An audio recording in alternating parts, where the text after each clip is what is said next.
Welcome back to another MTG altered art tutorial. This time we're talking about panoramic art. Now, I call it panoramic art. I don't know if anyone else calls it panoramic art, but I've seen other artists do a bunch of like lands put together, or cards that should be together and use it as one gigantic canvas, which is what I'm doing. I haven't seen a ton of people do the partners as one. I'm not trying to take credit for anything, I just haven't seen it. Maybe I'm just not in the right spots. But it's been something that has really intrigued me, and because I'm a player as well, it's nice to be in the community and have them kind of dictate what art I should be doing. This has been really rewarding because you get to hit the exact player, you know what I mean, who's just like, oh my god, I run Rogsai, I need this. And I have a ton of favorite artists, but there's just nothing quite like getting both your cards altered at the same time and then they match. So this is going to be like a forever pairing, which is really nice. Now, you found me in the middle of me kind of setting my background. So the way that I alter is I always go from back to front. So I always try to get my backgrounds solidly in there and blocked out. Now, I call it blocking. I know that other artists have called it like color blocking. I don't know the exact term of what color blocking is. I guess I can Google it right now. Let's see. Let's do it. Color blocking. Let's see if that's a thing. I can't spell blocking.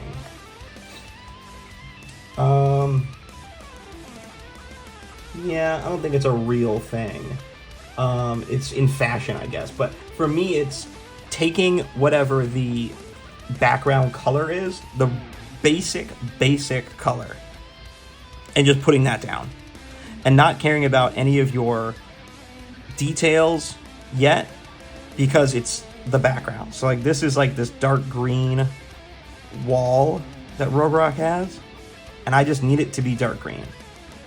And so I'm using a 4 round, and I'm just putting that dark green in there for him.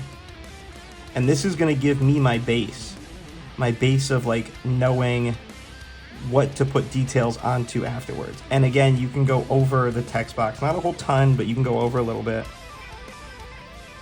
And that is going to give me my roadmap. So all I'm doing right now is understanding where I need to put details, colors, what needs to be darker, lighter, and I'm giving myself a visual guide. This also gives you, if you're using a wet palette, which you should be, it also gives you a very thin amount of paint on that area. So then when you're going back in, your paint is going to adhere really well. As you can see, this is not a one pass, everything is completely opaque and on there. This is going to be a multiple pass kind of day. So this is pretty much all done. I have, at least the color blocking is, obviously the cards are not, but I kind of have my roadmap of where everything is. And then you go in and you make it look a little better. But this is now, oh, look at that, the background's all done. It allows you to now focus on what everybody wants you to focus on, which is all your details. I don't have a like exact roadmap or I guess checklist of where to go. I kind of paint left to right just because my right hand, this meaty part of it, it wants to rest on something. So doing 2 cards, you don't have that area to rest. So I'm just going to do my left side, and then once I get to the right side and I'm a little fatigued and kind of done painting, I can at least be nice and comfortable. Now for any of your light values, like this fire that's going to come in here, and the light blue that Silas has as his like little cloak, leg area, I think that's his legs. I'm just putting down a base of white and making sure that it's really white. is when you do that, it allows you to have your values come in quickly and do one pass versus doing multiple passes of that orange and then hating everything because you have to do multiple passes of those really bright, warm colors, which even though I'm using Golden Heavy for like my yellows, it still takes a little bit. I'm using Golden Heavy for my yellows, but I'm using Arteza for my oranges. I'm using a Mars orange and orange yellow. So everything takes just a couple more passes, and that's okay, because I'm prepared for it. If you're not prepared for it, you're gonna have a bad time. To quote as much South Park as possible in my life. So right now I am going in and making the background of Silas just perfect. That's what I want to do. I want to get this little like light beam he's got going on to just come through and look real nice. And I am just going to use my 4 round for a lot of things. Yes, it's chunky, but because it's a new piece, if you can see, let me see against the black, I guess, how sharp it is and how small I can make my lines, even with this big guy, because it's a brand new brush. I'm not pressing down very hard on it. I'm using just kind of the tip. And because it's a larger brush, it's holding more paint.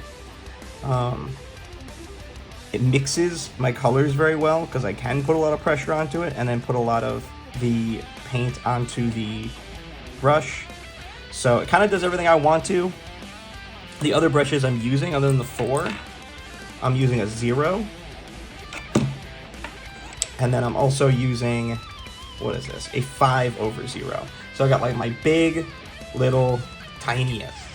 And that's pretty much all. They're all round. They're all pretty thin, kind of like liners. Definitely not liners, but in the same feeling of a liner. And then I'm just gonna keep on doing some passes to make sure this light source looks correct. Because it's at the top of the card, and people are gonna notice if it looks like crap. I guarantee you people are gonna notice. This is my first time doing a longer video in a very long time. It feels good. It's good to talk to you guys about anything. And just makes the painting process go by a little faster. Now this is a very like watered down black, so I'm hoping that as it dries, it just blends really, really nice. And then a watered down gray kind of comes in and does the same. There's like an extra color in here. I don't know what it is. Just noticed that. You know, it's like I have a brown here, but I think adding a little bit of this darker brown, which is a raw umber, a little bit of darker brown, I think might work.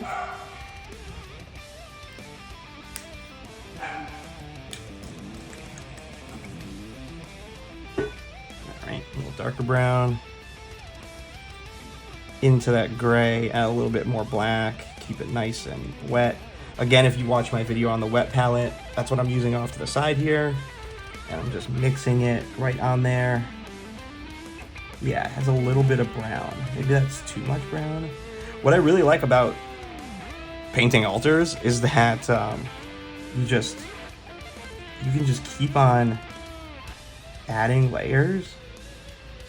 And if you're using a wet palette, oh yeah, brown was the correct amount of color there.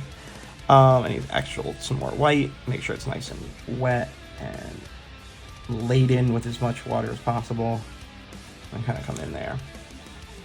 And now I just wiped off, so it's got a little bit of water and nothing else on this brush, and you can kind of blend it in, but make sure that you're still making purposeful strokes. It will blend in. Oh yeah, that looks great. All right. Need some more black over here. So I'm not using a ton of paint on my brush as I'm doing these small little details, because you should be kind of adding and subtracting just a small amount. if you're loading up when doing details, you are just straight up doing it wrong. I will tell you. You want to be light. You want to be smart about where you put everything. The time to not be smart or light is when you're doing the blocking in the back. As you can see, it's kind of like all over the place. Even though I like tried to clean it up a little bit, it's still all over the place. But now this is looking really good. Add some more white. This is my final white pass. Boom. Look at that top. Now that's a perfect Silas topper. We're going to let that dry, and then I'm going to use a toothpick and really get in there.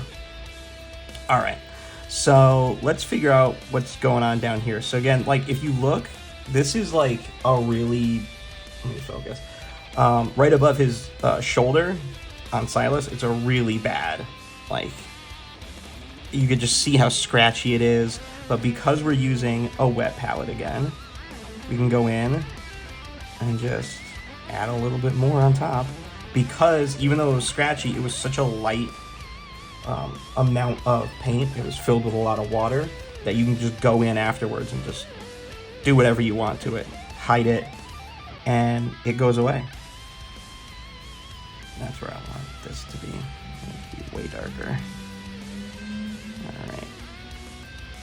So this olive green, I talked about in another video. I am like I'm so impressed and not impressed at the same time. Like, that is such a good color for the olive green, but the paint itself is so translucent and so terrible to work with. I'm really having second thoughts about using it. But for right now, it's what I have, and I will make do. It'll be fine. I don't know. This Winsor & Newton is... It's cool. It's cool. Everyone says it's good. Far be it for me to say that this is not doing everything that I want, because it is. It's just... there's a frustration to it. You know, there's a frustration of, like, taking so much time to mix it and put down a layer. I have to put down a layer every time before putting down, like, the right layer. So it takes me, like, twice as long to get that in there. And look at that. Look at that nice side of thing. And now I just want to put, like, some kind of straight black. What am I using for black? Mars Black from Golden Heavy. Which has been just a go-to. It is so dark. Dries really, really well. There's some blacks that kind of have this like bluish, greenish tint to it when they dry. This doesn't. This dries very black, which you can tell sometimes because we are painting onto someone else's painting. So, and also it's printed, not painted. So it's really hard to, you can't make it perfect, if that makes sense. Because if it's perfect, bam, look at that little sword. If it's perfect, I mean, if you're painting and your painting is perfect, it's gonna look different. You want to hide the fact that you're painting.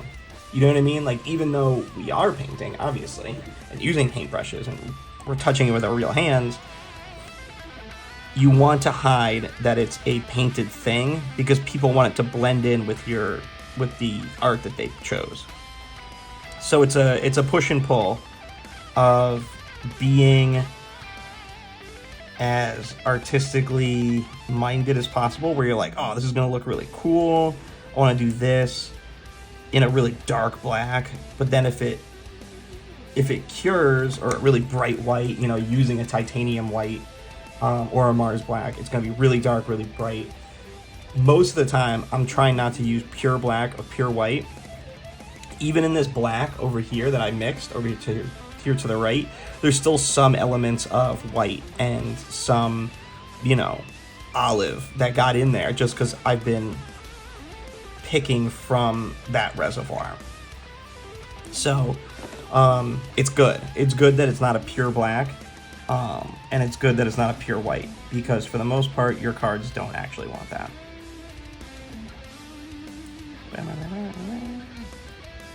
So what I'm doing is I'm putting this in my water reservoir, and then very gently, because you will scratch the card and people will see it, very gently, at a very shallow angle, you can see the angle I'm going at, you just scrape it away. So all you're doing with this is finding the edge. You're not doing the whole thing. Just find the edge and scrape it away. Find the edge and scrape it away. Which is nerve-wracking, and I mean, I've messed up so many cards by doing this. I mean, even messing up a card, I'm not messing up my work. Like, I can go back and normally redo it. All right, you ready for the secret weapon? I'm using a 3-round that I cut. You see that little guy? I cut it up so it has a centimeter, maybe less, of the bristles. I put that in the water, load it up with water, and then gently, actually not that gently, I'm pushing down to make some pressure, just wiping away any paint. And it's wiping it away really, really gently. Even though I'm putting on pressure, it's a very soft, nice bristles that are brushing everything away. And that's the way you can get away with going over the nameplates, all that. If you do this one first, it's not as easy to control, but I'll be going back over this many, many times. But if you go over that first, you're adding a lot of water to the surface of the card, and you go back in and you just scrape off the unwanted bits. I'm happy that you guys are here watching me do this, hearing my thoughts on doing this, because this is what I do literally full time. Not talk to myself, but paint these cards. I've been extremely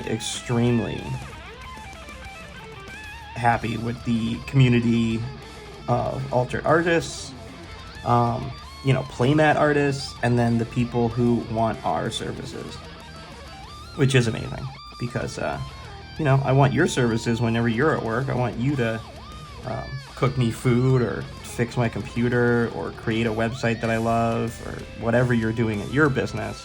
So I'm really happy that someone's paying me to work and do all this as well.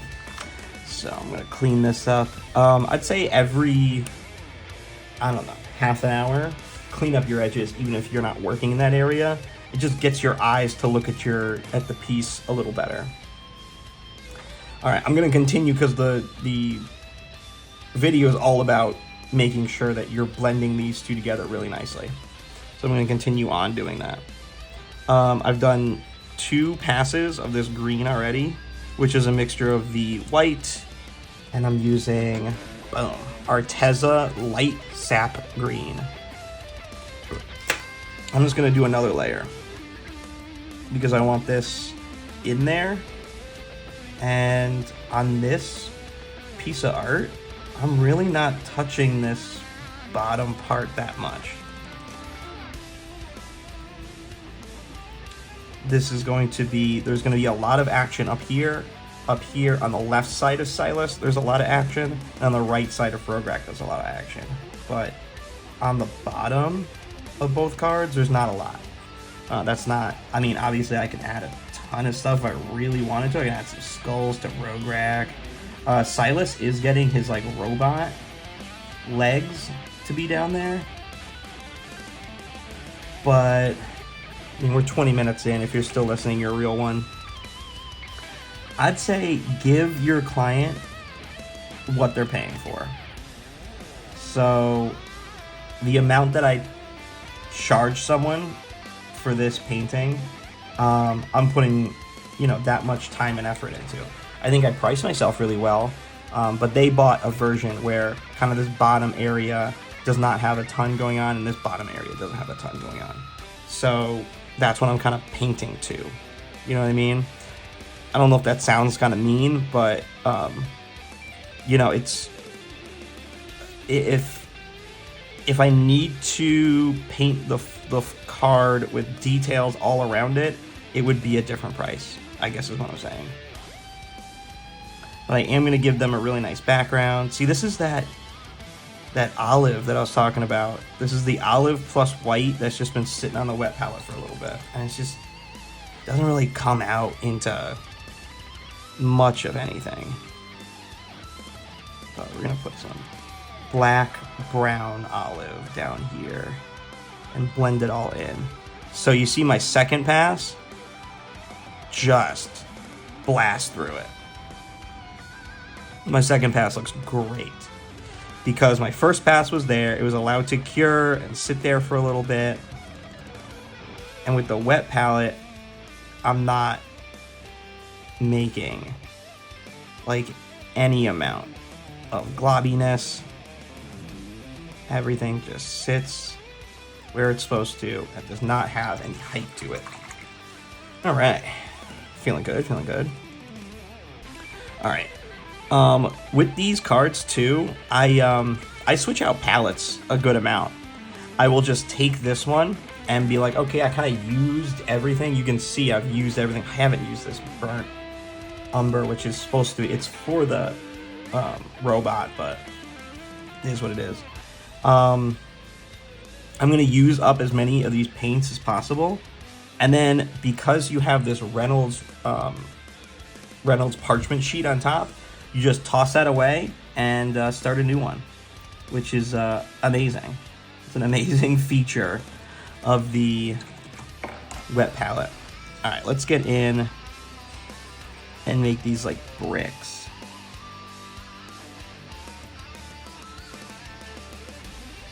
Now I'm just taking my, was it 0? I'm just taking a 0, just going through it, and just randomly placing it. There's something about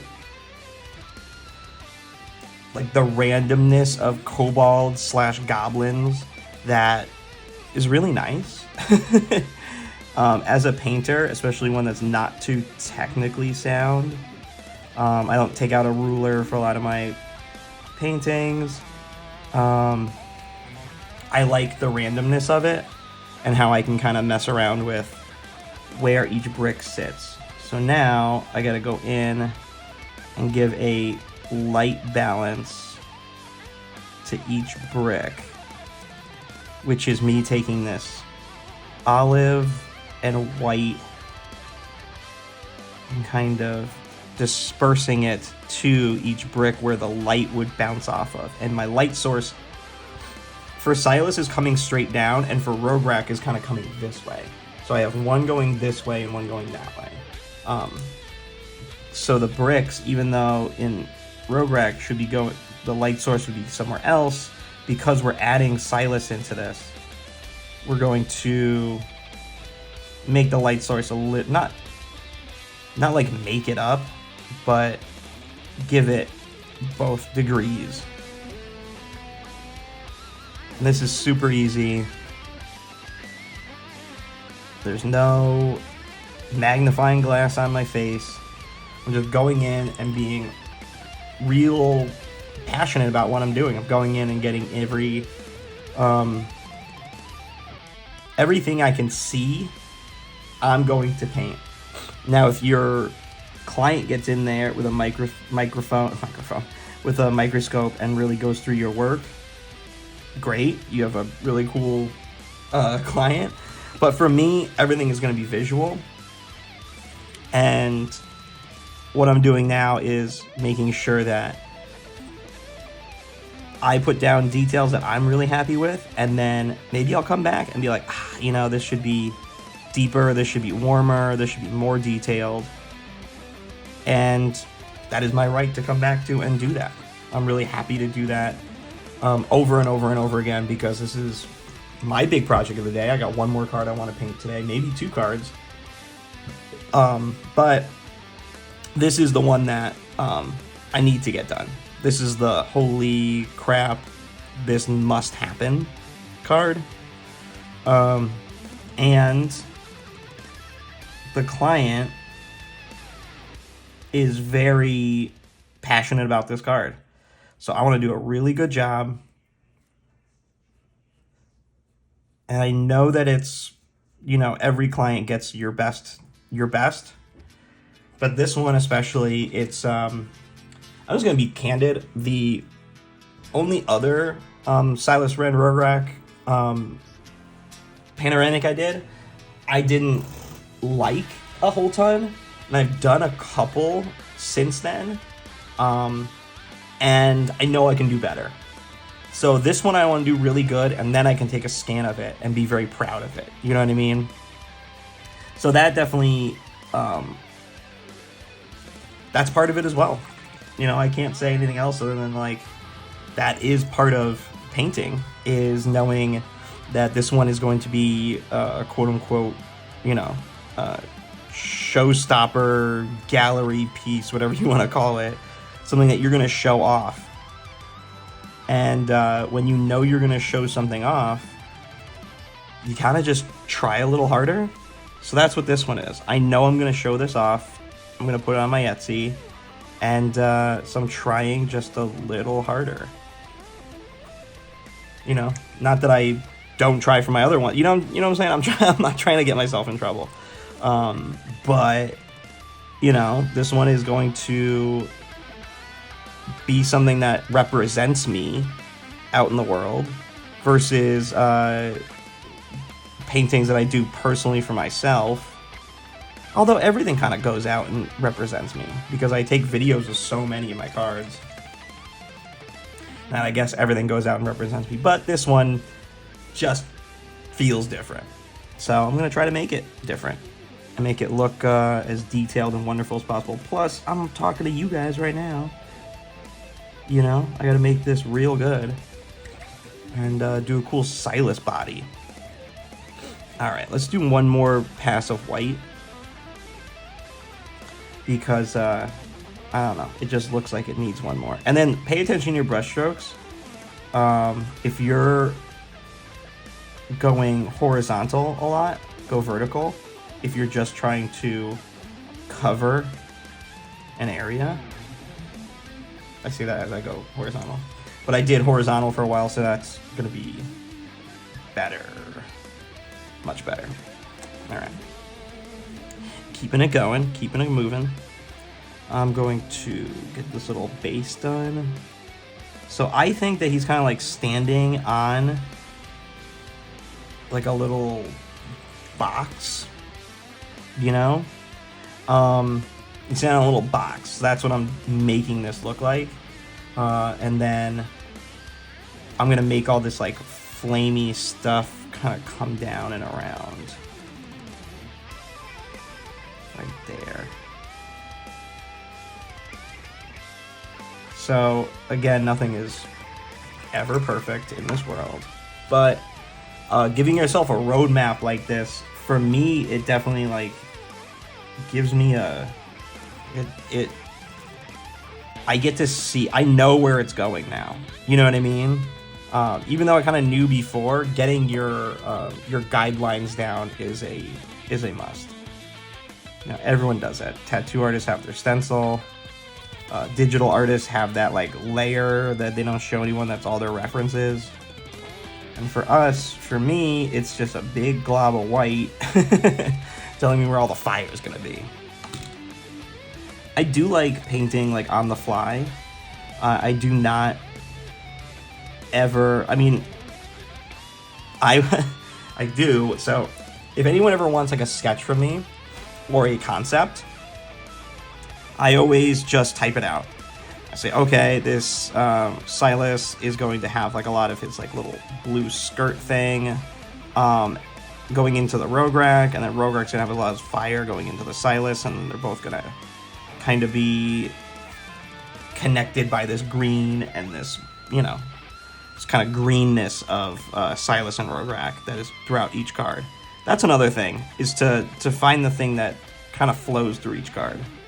And for them, it's that green background. But anyway, I have sent people a really, really rough on my phone, just like weird sketches on top of someone's card.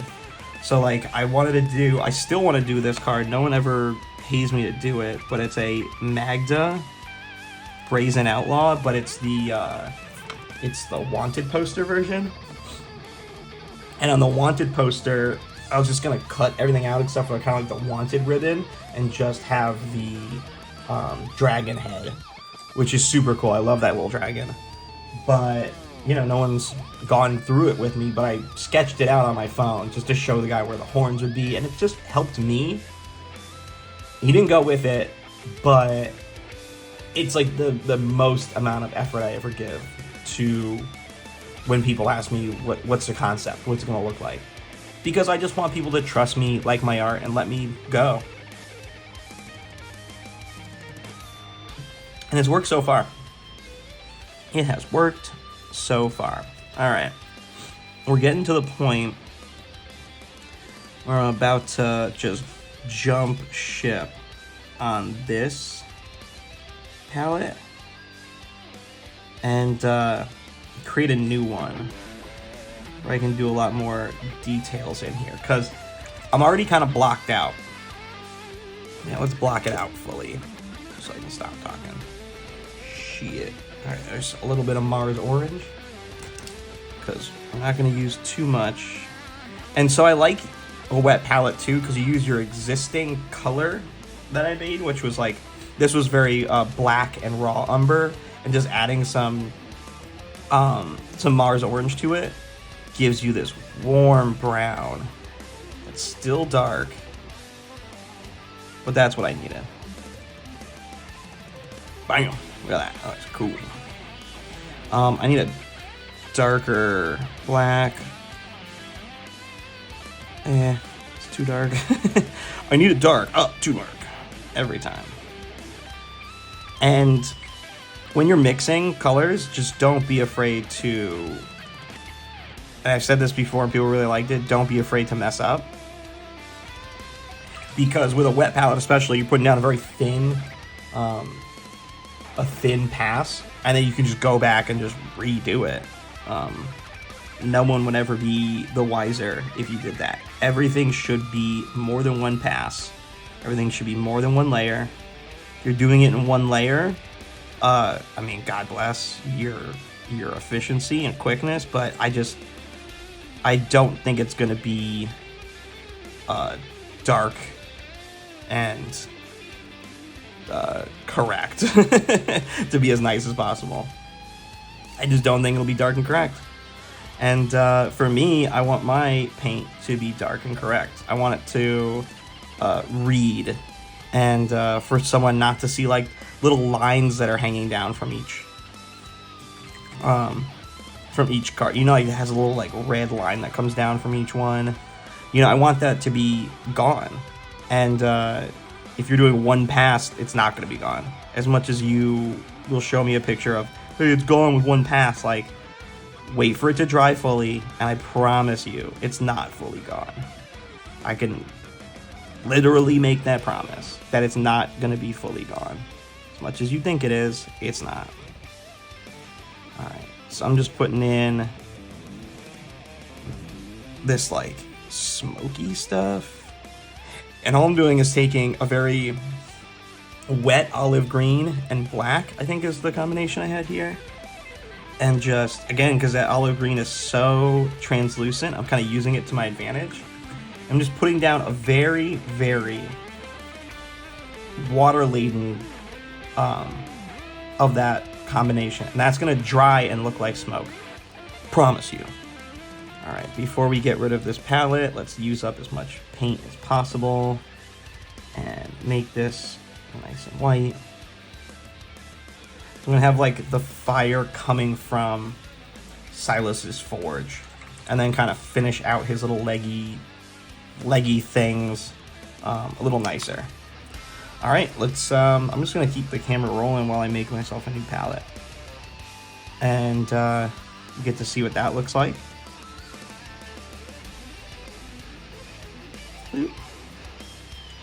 Clean it up right here, so it looks nice for everybody. Oh yeah, look at that. That olive green that is curing, that is drying right now, just looks so good. All right, cool. So yes, I am wasting all of this paint. It's not a crazy amount, but I am wasting this paint. But you can see after the half an hour we've been talking, I probably had the wet palette made for 10 minutes before that. It's kind of coming up a little bit. It's getting a little dry. So time to go. Just toss that in the garbage. So now I have just my wet palette, which is a sponge and a t-shirt. I'm gonna put some more water on there. Dry my hands. And then I'm gonna take this Reynolds wrap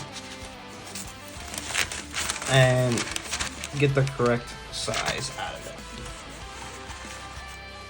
which is right here. So I accidentally got the Reynolds wrap without, or the Reynolds, what is this stuff called? Parchment paper without the grid on it.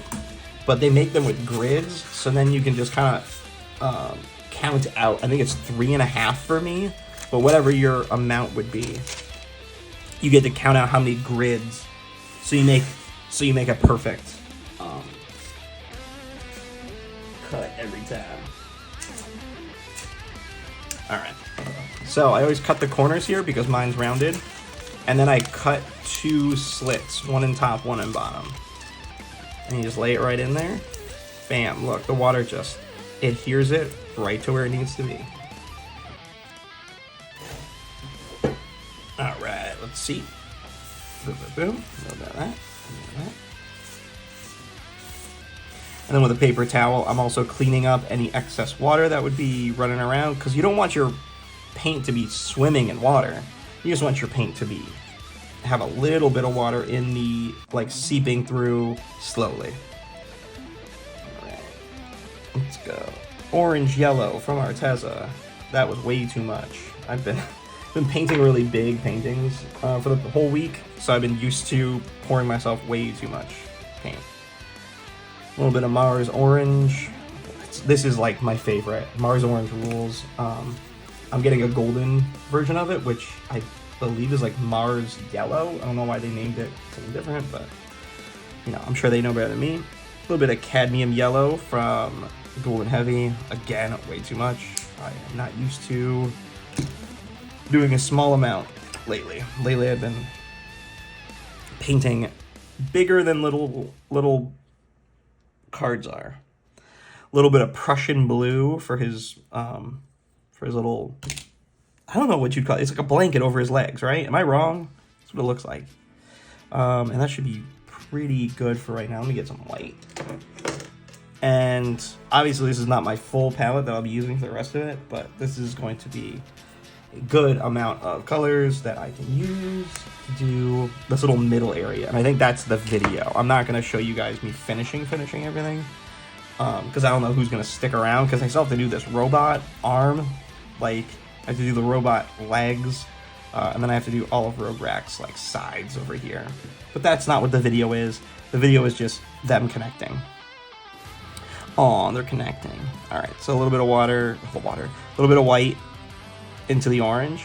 So I'm using kind of my main color and putting it everywhere. Main color goes everywhere. When I take these down, I made sure to like line them up really good and put them together.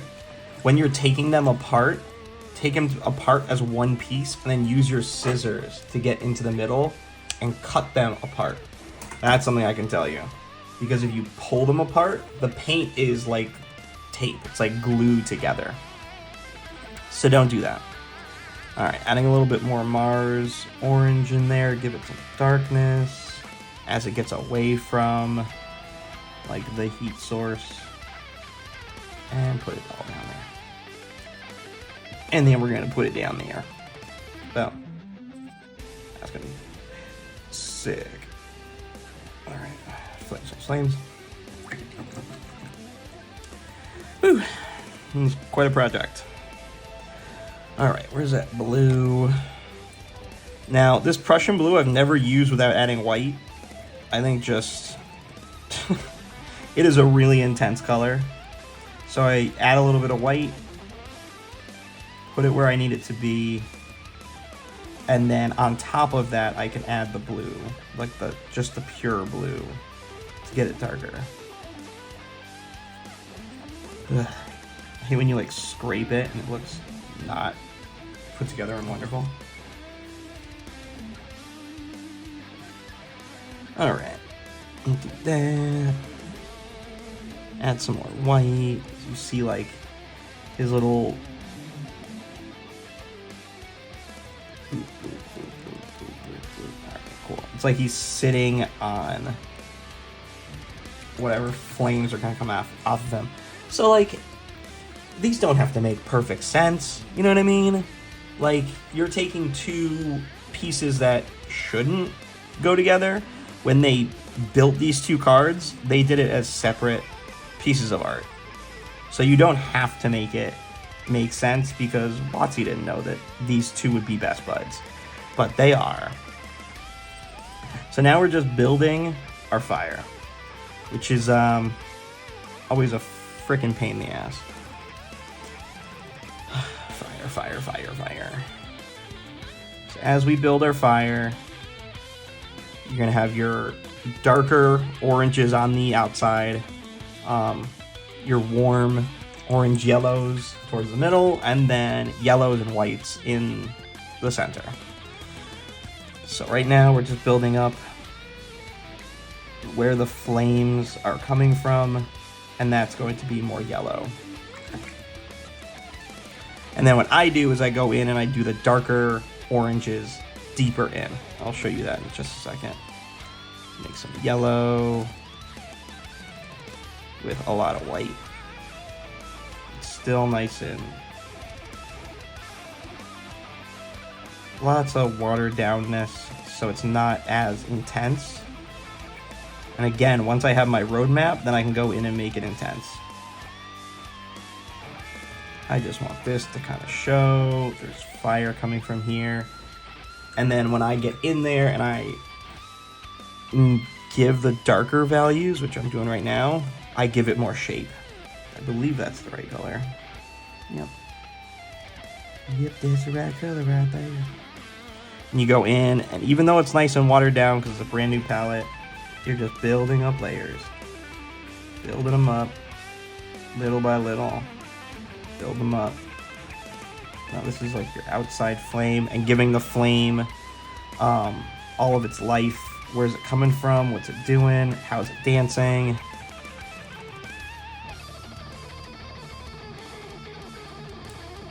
It's dancing like that. So like Silas is kind of like on fire. Hopefully the client's really cool with that.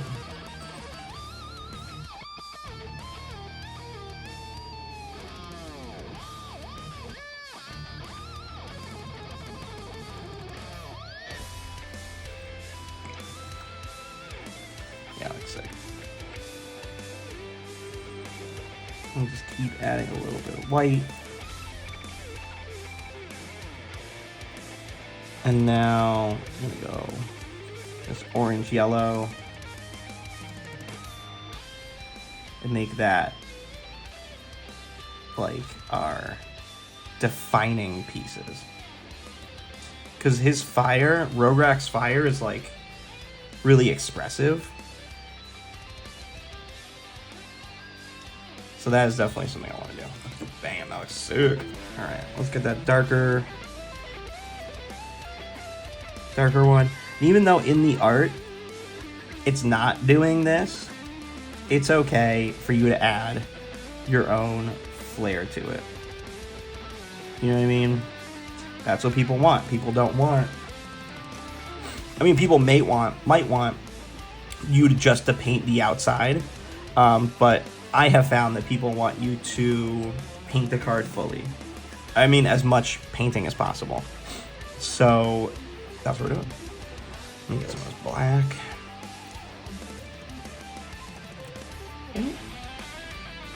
I don't have any like clear spots that I put everything to. So like the black and the white can be wherever. Normally I put the black and the white first because that's like the main colors you're using and everything, but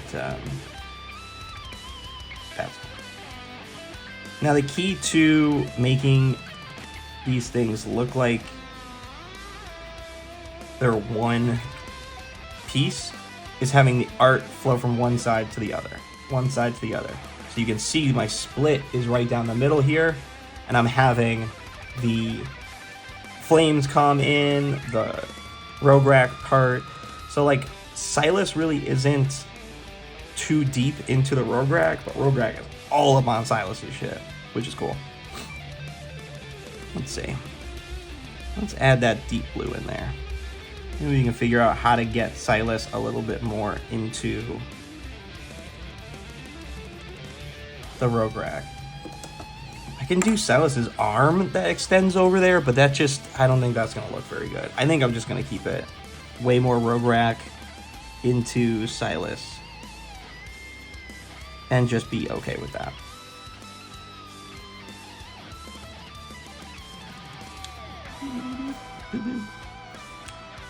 Yeah, looks crazy cool. Alright, let's add some more yellow. It needs to have a yellow element that's really not in there. So I'm doing like a Mars, orange, and yellow. That's going to give a really nice, very, very warm yellow tone. And there's this flame over here is kind of, I always exaggerate the heck out of it. I've done quite a few rogue racks before. A few Silases, but, you know, he has his moments. And, yeah, that just looks fucking sick. Alright, let's extend Silas's arm. His little arm thing. Actually, he needs his body extended first, because remember we moved from the back to the front. Back to the front.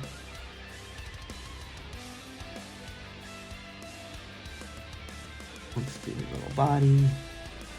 This is a job for my tiniest. Look at this tiny little guy. He's just a bunch of like wires or these ethereal pieces. You don't have to make him make too much sense, because also he's gonna get he's gonna have this yellow arm that's gonna cover up so much.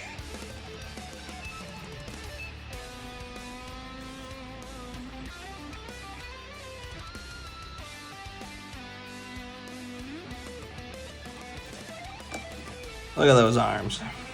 Alright. My final piece of fixing this as much as possible. It doesn't need fixing, it just needs a lot of. Okay. Make sure when you load up your paint, it's loaded up evenly. As you just saw, a little bit of white from my canvas got onto my paintbrush and didn't give us what we needed. For me, I always want just one color. Just one color on my palette. There we go. Let's give him like a flowing blanket. It's kind of like tattered at the end.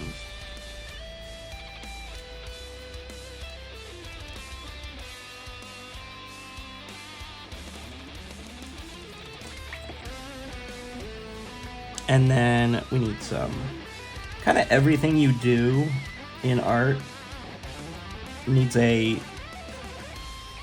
not a contrasting color, what am I trying to say? Has a color that gives it depth. So for this one, we have kind of three values. We have white. We have a white, a lighter Prussian blue, and then a deep Prussian blue plus a little bit of black. so it gives it that 3D look when you just add another color. Just a line of that other color gives it a 3D look. And that is what we want in our art. All right, thank you for coming to my tutorial of how to make these panoramic of 2 cards come to life. It is not easy to come up with the idea, but once you have the idea, this is a lot of fun. It is also a lot of work because you are working on 2 cards instead of just 1. But if you have the time, you have the dedication, and you have the clientele, these cards sell for more. These cards put your view count is way up if you're doing the whole social media thing. And to be honest, you have way more room to grow as an artist because you're using your artistry to make these cards look bigger and use the art to make it look more in-depth and intricate. And you're using your brain to like, how do these 2 flow from one to the other? It's really, really fun to do. And once you're got the hang of it and you have a couple pictures of them, please send me some cool shots of your panoramics or panoramics you've done in the past. Thank you for coming to another tutorial. If you made it this far, please subscribe and comment below the next thing you want to see, because I am always open to suggestions. Thank you. Have a great, great day, and keep painting. What a stupid call. What a stupid ending. Keep painting there.